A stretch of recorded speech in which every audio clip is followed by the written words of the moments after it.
In 1979, something began walking the streets of Japan that parents could not explain.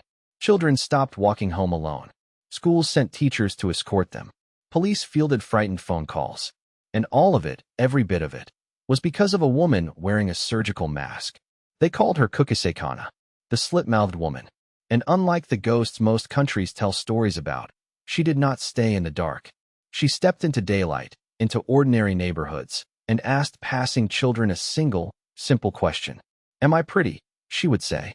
If the child said no, she killed them. If the child said yes, she lowered her mask, revealing a mouth split from ear to ear, and asked again. "Am I pretty now?" There was no right answer. Say no, and she was insulted. Say yes, and she would give you a smile just like hers, with a pair of scissors she carried in her hand.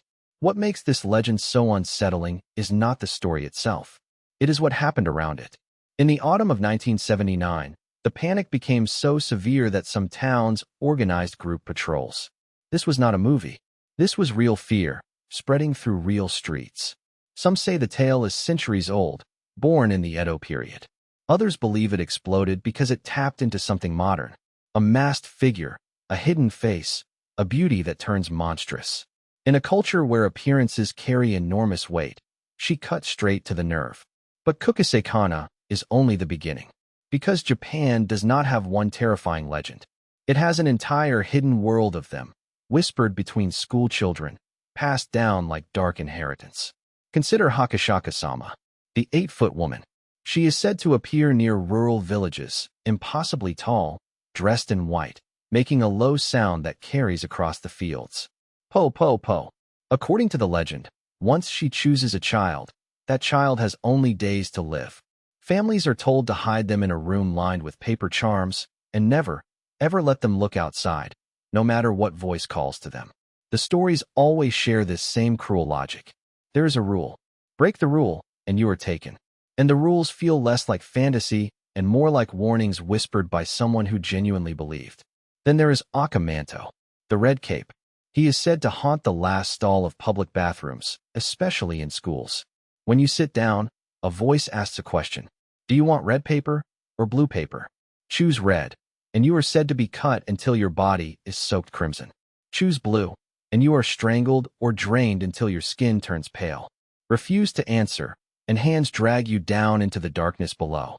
Generation after generation of Japanese children have hesitated before entering an empty restroom, remembering that story. That is the true power of these legends. They do not live in books. They live in hesitation. If these stories are getting under your skin, subscribe now, because every day we uncover the darker corners of Japan that most people never hear about.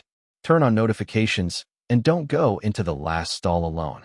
Some legends move faster than a walking woman. Teek Teek is the ghost of a girl said to have fallen onto train tracks and been cut in half. Now she drags herself along on her hands, her elbows, with a sound like scraping metal. Teek Teek Teek. That is the noise she makes, and that is her name.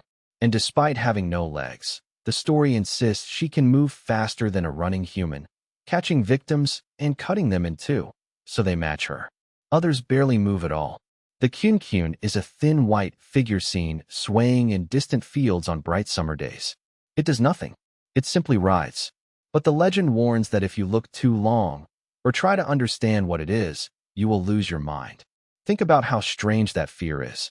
Not a monster that attacks, but a shape so wrong that comprehension itself becomes the danger. It is a fear of knowing too much. Many of these creatures are called yokai, a vast family of Japanese spirits and monsters stretching back over 1,000 years. But what is remarkable is how they never stopped evolving. As Japan modernized, its ghosts modernized too. They stopped haunting castles and started haunting bathrooms, train stations, telephones, and school corridors. The fears changed, so the monsters changed with them.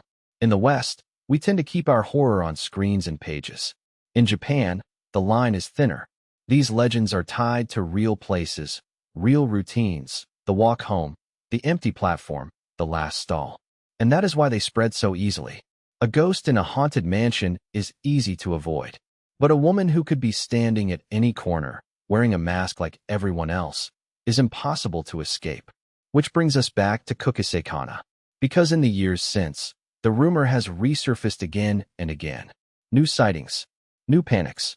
Each time a new generation discovers her, the fear ignites all over. And people found ways to survive her. Some say if you tell her she looks average, she pauses, confused, giving you time to run.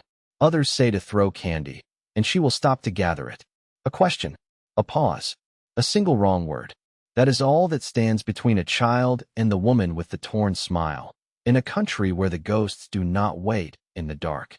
So the next time you walk an empty street at night and a masked figure asks if she is pretty, remember, in Japan, the most dangerous stories are the ones that step out of the story and start asking questions of their own.